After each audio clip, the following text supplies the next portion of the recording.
Bienvenidos al Cuento del Estado, tu ventana semanal para conectar con la realidad política y económica con una perspectiva liberal. Desde el norte y el sur de España somos Íñigo Sagredo y Miguel Enrile, dos ingenieros apasionados por la economía, la política y la libertad, que venimos a explicar por qué no nos queremos el cuento. ¿Qué tal, Íñigo? ¿Cómo estás? Muy bien, Miguel, ¿cómo estás? Muy bien, con muchas ganas de este nuevo capítulo del podcast. Sí, no, y además es un capítulo que es bastante de actualidad, ¿no? Por los casos que estamos viendo últimamente en la tele, bueno, todo lo que se está hablando alrededor del PSOE, bueno, no solo el PSOE, también del PP en su momento, pero bueno, ¿qué tema es, Miguel? Este tema, que es de actualidad siempre, por desgracia, es la corrupción. Y os voy a contar cuál es la única manera, no hay otra forma, de acabar con la corrupción que tenemos en España. Pues nada, vamos allá. Yo creo que va a tener algo que ver con cerrar cosas públicas, pero no lo sé, esto es simplemente una... Suele ser. Es que suele ser la solución a muchos problemas. Vale, entonces vamos a empezar por entender de dónde surge la corrupción, es decir, cómo es posible que haya corrupción. La corrupción surge de las regulaciones y del poder que se le da al Estado. Y os voy a poner un ejemplo sencillo para que se entienda, ¿vale? Es decir, para hacer una obra, por ejemplo, hay un poder que le hemos concedido al Estado, que es que nos tiene que dar una licencia. Esa licencia, en última instancia, ¿quién la gestiona? Por ejemplo, un político. ¿Qué pasa? Que entonces hay un político que con su dedo puede señalar quién construye y quién no. Eso es un poder. Y ese poder vale dinero. ¿Cuál es el problema? Que dar esa opción a que eso exista genera corrupción. Y, por ejemplo, esto de las licencias es el caso Malaya del PP, pero no es ni el primero ni el último con el tema. ¿Qué ocurriría en caso de que no existiese esto? Pues que esta corrupción no se podría dar, porque el político no tendría un dedo para señalar y decir, tú puedes hacer esto, tú no puedes hacerlo. Muy interesante esto. Yo, por mi propia experiencia, conozco casos en muchísimos sectores, sector universitario, el sector gastronómico, de personas que conozco que, intentan montar iniciativas privadas y el calvario que es conseguir las licencias es de lo más difícil de emprender. O sea, lo más difícil de montar un negocio normalmente suele ser que el político te dé permiso para montarlo. Con lo cual las licencias efectivamente ya no solamente es que es una fuente de corrupción, sino que es una traba. Totalmente. Y entonces hay que tener en cuenta que donde el Estado no está metido, es decir, donde no hay decisiones arbitrarias por gente que tiene el monopolio de la violencia, no puede haber corrupción. Entendedme en este sentido. El sector privado puramente libre no puede tener corrupción. ¿Por qué? Porque la corrupción implica tratos de favores, implica dar dinero... Pero entonces, no lo entiendo muy bien. ¿No sería el caso la posibilidad de que hubiera empresarios que sean corruptos o cómo funciona esto? Lo que ocurriría en una sociedad completamente libre de regulaciones estatales es que el empresario corrupto lo estaría pagando de su bolsillo. Entiéndeme cuando digo esto. Si tú tienes una empresa y te pones a darle favores, a regalarle dinero a uno, a regalarle dinero al otro, en algún momento a alguien de esa empresa le va a fastidiar, le va a doler el bolsillo. Igual no es a la persona que está dando las cosas, pero esa persona terminará despedida, porque está fundiéndose el dinero de la empresa, el dinero de los accionistas. ¿Qué ocurre con el Estado? Como dijo nuestra ministra, que el dinero público no es de nadie, entonces no le duele a nadie. Sí, al final eso es un buen punto. La corrupción puede estar en todos los sitios, ¿no? Porque es parte del ser humano, pero es verdad que dentro del sector privado parece que hay muchísimos más incentivos para detectarla rápido y para tomar acciones contra ella, ¿no? Así como en el caso del Estado, tú si detectas corrupción, como está pasando ahora con el escándalo del PSOE, pues bueno, aguantas 3 añitos y ya decidirás dentro de 3 años qué haces con tu voto, qué no haces con tu voto. En cambio, claro, en el sector privado, en cuanto te duele el bolsillo, te puedes coaligar con otros accionistas y ponerle freno a esa posible corrupción. Claro. Otro punto que hay que explicar es que eliminar regulaciones... Desde ciertos sectores ideológicos dicen, no, claro, tú eliminas regulaciones porque los empresarios son tus amigos y quieres que los empresarios se coman el mundo entero, tal. Eso no es así. Eliminar regulaciones genera más competencia que beneficia a los consumidores finales, que tendrán mejores servicios, mejores productos a mejores precios. Todo lo que sea meter regulaciones, meter trabas. Esta empresa puede existir, pero esta no, porque esta tiene licencia y la otra no. Todo eso lo que termina generando son distorsiones en el mercado que lo terminamos pagando nosotros. Muchas veces es verdad que la gente piensa que si no hubiese regulación por parte del Estado, esto sería un caos, ¿no? Estaría todo el mundo haciendo lo que quisiera, uno pescando con dinamita, el otro por ahí destruyendo cosas.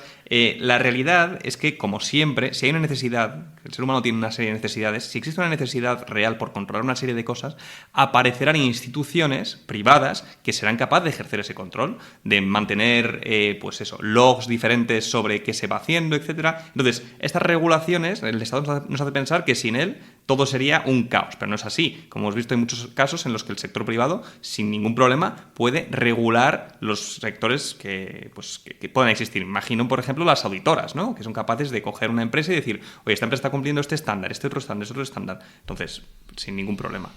Muy bien, y ahora vamos a continuar con que os voy a contar un ejemplo de por qué surge la corrupción, de cómo aparece la corrupción, y de paso, que es ya lo que a mí más me gusta en este canal, es que vamos a cerrar una empresa pública.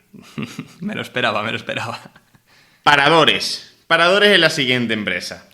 Paradores, para quien no lo sepa, es una empresa pública que gestiona 100 hoteles y al final el capital que tiene es público, ¿no? Entonces, ¿por qué empezó Paradores? Que esta es otra de las típicas frases que se dicen con las empresas públicas. Pues Paradores en su origen lo que quería era construir hoteles en lugares donde la iniciativa privada no llegaba y que podían atraer turismo. Vale, eso es lo mítico que se dice para todos. Correos está por aquellos sitios donde no llegará el correo. Radio Televisión Española por aquella información que no daría el sector privado. Y ahora aquí tenemos una cadena de hoteles en España, o sea, de hoteles públicos, de verdad, o sea, por favor, que alguien se pare y lo piense, que todos estamos pagando cadenas de hoteles, que supuestamente, si no existiesen, habría zonas sin hoteles. Y luego, si te pones a ver dónde están los hoteles públicos, es en sitios privilegiados, porque tienen unas megalicencias y son en castillos antiguos, reformados y tal, y obviamente, como no tienen que ganar dinero, ya sabemos cómo va la historia. Y aquí nos unimos con el tema de la corrupción, que está muy candente. Por ejemplo, nuestro exministro José Luis Ábalos. Se sabe, ¿no? Es decir, está en todas las noticias, no estoy descubriendo nada a nadie, que José Luis Ábalos se iba, hacía fiestas, destrozaba habitaciones de hotel, iba con las mujeres de compañía. ¿Sabéis dónde ocurrió todo esto? En Paradores. ¡Vaya, hombre! Fíjate, qué casualidad que justo con la cantidad de cadenas hoteleras que hay en España, va, y todas esas movidas que acabaron haciendo que le sacasen del PSOE parcialmente, que luego volvió, fue en un hotel Paradores. ¡Qué mala suerte para la empresa pública! Obviamente todo esto es ironía, es que no podía ser en otro lado. Es que Paradores, para lo que sirve, es para enchufar políticos. También, como pasa en todas las empresas públicas, el director o directora de Paradores, porque ahí no sé quién está, pero históricamente siempre ha sido del partido dominante, alguien que no sabe de hoteles. Pero es que eso, como ya es patrón de todas, si alguien tiene dudas sobre este tema, que se vaya al vídeo de Correos o al vídeo de Radio Televisión Española. Es impresionante, o sea, es que me hace muchísima gracia el eslogan que dicen, ¿no? Es, oye, vamos a construir en aquellos lugares donde la iniciativa privada no llega. O sea, ¿hasta qué punto hemos llegado? ¿Quién se cree eso? O sea, esa es mi pregunta. O sea, si tú tienes una zona despoblada en la cual, una zona, pues, de Paradores ahora mismo, donde, pues puede que haya gente que tenga interés en ir, que tenga interés en visitarla, aunque no sea un gran grupo de gente, pero puede haber gente que esté interesada. Pues la iniciativa privada, claramente, si hay una oportunidad de ganar dinero, si hay una oportunidad de beneficio, si hay fines de gente de cumplir, pues llegará ahí. Pero ya te dicen cualquier cosa para justificar la existencia de empresas públicas, que no llega a la iniciativa privada y te crea hoteles. Es una cosa impresionante. Es ridículo. Y entonces, aparte de esto, corrupción, de en Paradores montar fiestas, tú sabes, con prostíbulos, con prostitutas, destruyendo la habitación, o sea, tú sabes. Además, en Andalucía hubo un caso de corrupción en Paradores donde, estando los hoteles cerrados en 2021, se gastaban millones de euros. ¿Cómo es posible que un hotel cerrado gaste millones de euros? Hombre, ya lo digo yo, porque es un hotel público Y entonces, como es un hotel público, el dinero no es de nadie y es un foco de corrupción. Las empresas públicas y las regulaciones son focos de corrupción. Y aquí lo vemos, en el caso de Andalucía. 4 de los 9 hoteles paradores que tenía en Andalucía, durante la época de Chávez y Griñán, una gran época de Andalucía, donde poco más que se robó a punta pala en todos los aspectos que se podía robar. O sea, tú la conocías, ¿no? Esa época estuviste... Claro, no sé si quedó... Bueno, mira, una anécdota es que yo cuando vivía en Sevilla, vivía al lado de la sede de UGT en Sevilla. Y luego se vio que esa sede tenía una habitación privada secreta, en plan de películas, donde se llevaban prostitutas y cosas, otros rollos. Pero bueno, corrupción. En fin, paradores, lo mejor que podemos hacer es cerrarlo, y además es justo una empresa pública que no funciona tan mal, si entiendes, como no perder dinero a punta pala, no funciona tan mal, pues eso se podría vender y repagar algo de deuda pública, o por lo menos bajar impuestos o hacer algo. Dejarnos en paz. Sí, o dejar de robar, básicamente. O dejar de robar. Entonces, esto como de la corrupción, como que cuando llega de sopetón y dices, oh, ¿cómo ha podido pasar esto? Pero ahora mismo estamos haciendo cosas que van a llevar a corrupción. Por ejemplo, Pedro Sánchez duplicó el gasto de contratos a dedo hasta 5.000 millones. Es decir, hay 5.000 millones de euros que se están repartiendo a dedo cada año. No será Pedro Sánchez directamente el que los gaste, pero será alguien de su partido, alguien de su mano derecha, el que sea. Eso es un foco de corrupción, y es que hay que verlo muy evidente. Imagínate que tengo yo que hacer un contrato por 1 millón de euros para algo de la Moncloa, por un poner, y puedo elegir a uno o puedo elegir a otro. Pues es que tengo incentivos a decir, venga, ¿quién me da más dinero porque le elija? Y a cambiar así el mercado. ¿Cuál sería la solución? Pues que esto no existiese, obviamente. Ahora, por ejemplo, creamos una nueva agencia. Como hace nada, en el podcast de los agricultores, creamos la agencia de la agricultura o lo que fuese, pues ahora vamos a crear el SEPI digital. Es decir, vamos a crear otro más, por si faltaba, entidad gubernamental, que lo que va a hacer es comprar empresas, va a tener dinero para comprar empresas. ¿Eso qué va a hacer? Eso va a hacer que el dedo de algún político valga millones. Porque cuando apunte una empresa va a decir, te voy a comprar a tal precio. Y alguien se cree de verdad que el Estado va a hacer un buen proceso de due diligence, va a comprar la empresa a buen precio. No, porque es que el dinero no es del que apunta el dedo. El dinero es, bueno, dinero público que si este año damos déficit, pues no pasa nada. Me la juego a pensar que ese político en los próximos 5 años, el que va a dirigir la SEPI digital, va a pasar a ser millonario, fíjate tú. Creo que ni cotiza. Es que eso pasa siempre. Y entonces, más casos de cosas del Estado que no tienen sentido ninguno. Sanidad está almacenando 156 millones de mascarillas caducadas por las que pagó 85 millones. ¿Esto por qué pasa? Bueno, punto 1, y ya lo hemos comentado en otro lado del podcast, porque el Estado no sabe en qué gastar. Es decir, no sabe las necesidades. Entonces, cuando hace algo, llega mal y llega caro. Por ejemplo, otra de estas cracks del Estado es que nuestro Estado hizo una vacuna contra el COVID que cuando salió ya estaba anticuada. Es que es lo típico, pero es que lo que hay que hacer es dejar de hacer esas cosas, no pretender que se hagan bien. La vacuna para que Sánchez se hiciera la foto, ¿no? Tenemos la vacuna de España. Es que lo de 85 millones se dice rápido, lo que has comentado, pero tú imagínate, la persona que está escuchando este podcast, ¿qué haría con 85 millones de euros? O sea, ¿qué haría? O sea, quiero decir, me parece que ni la lotería reparte ese tipo de premios. La lotería que reparte 4 millones, la lotería de Navidad, 85 millones. Es que, bueno, o sea, es increíble la cantidad de dinero que se despilfarra. Nadie habla de ello. Bueno, se habla a lo mejor un telediario un segundo y luego a otra cosa. Claro, entonces, ¿cómo terminar con la corrupción? La típica medida del político es, vamos a hacer una oficina anticorrupción. Pero ¿cuál es el problema de eso?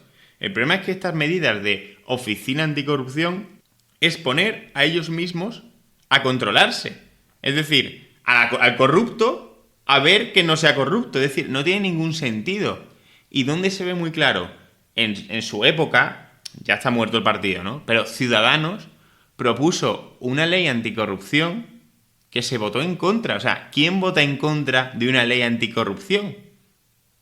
¿Cómo es eso posible, que se vote en contra de la anticorrupción? Pues se votó en contra, ¿por qué? Porque lo que saldrá, la oficina que saldrá, tiene que estar entera hecha por los políticos, que son los que ellos mismos se perdonan después. Por ejemplo, ahora, Ábalos. Ábalos le han dicho que deje el escaño, no lo va a hacer y se queda en el grupo mixto. ¿Por qué? Porque así no pierde el aforamiento. Es decir, como si eres aforado, te juzgan otros jueces, ese tipo de cosas, ¿cómo son posibles a día de hoy?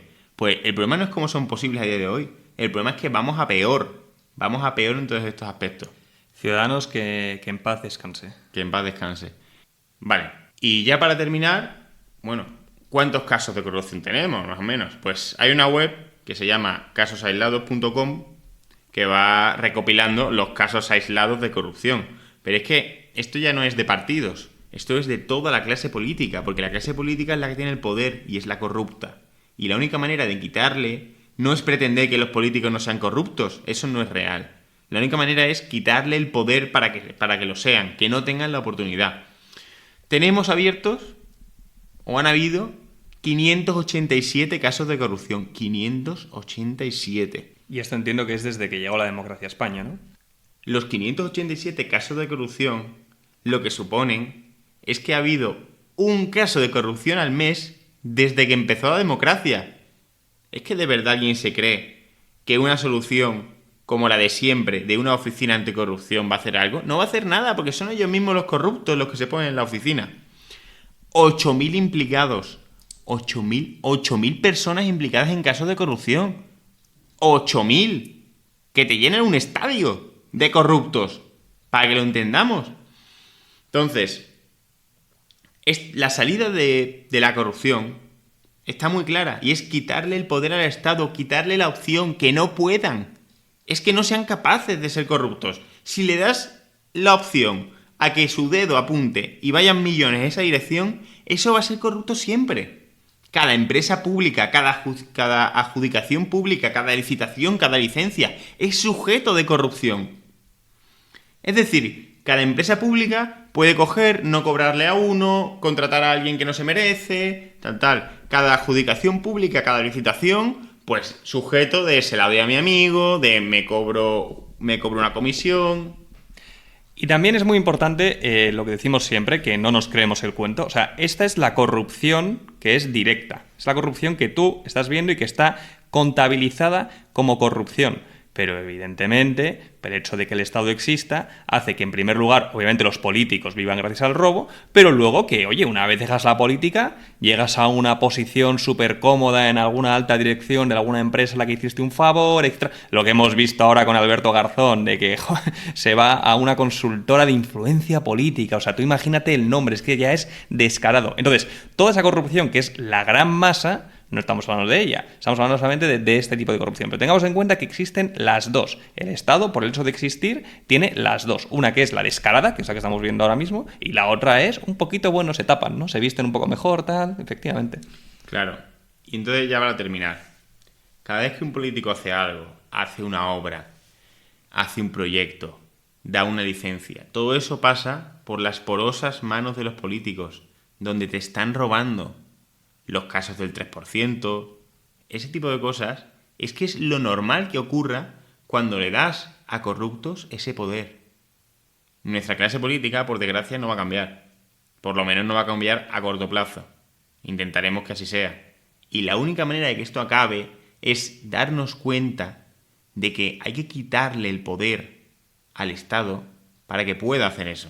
Y esta es una muy buena reflexión, Miguel. La corrupción no se soluciona poniendo a tus políticos. Es que si ganan los míos, si gana la derecha, si gana la izquierda, si gana el partido de extrema izquierda, de extrema derecha, me da igual, entonces el Estado ya estará bien. No, la corrupción es inherente al hecho de que un político, que normalmente, como ya comentamos, es de lo peor de la sociedad, tenga el poder de robar de manera impune y de controlar la mitad de la producción de un país. Es inherente, no importa quién esté, va a haber corrupción igualmente, porque quien llega a la política además es de lo peor de la sociedad. Entonces, lo que hay que hacer es quitarle el poder al Estado. ¿Cuál es el poder del Estado? El político que apunta con su dedo y van millones en esa dirección, las licitaciones públicas, las licencias, las empresas públicas, todo eso es sujeto de corrupción. Y la única manera de acabarlo, como ha dicho Íñigo muy bien, no es poner a los de mi bando. Los de mi bando son personas también. Y van a ser corruptos. Es quitarle el poder de decisión sobre nuestra vida al Estado. Esa es la única manera que tenemos para acabar con la corrupción.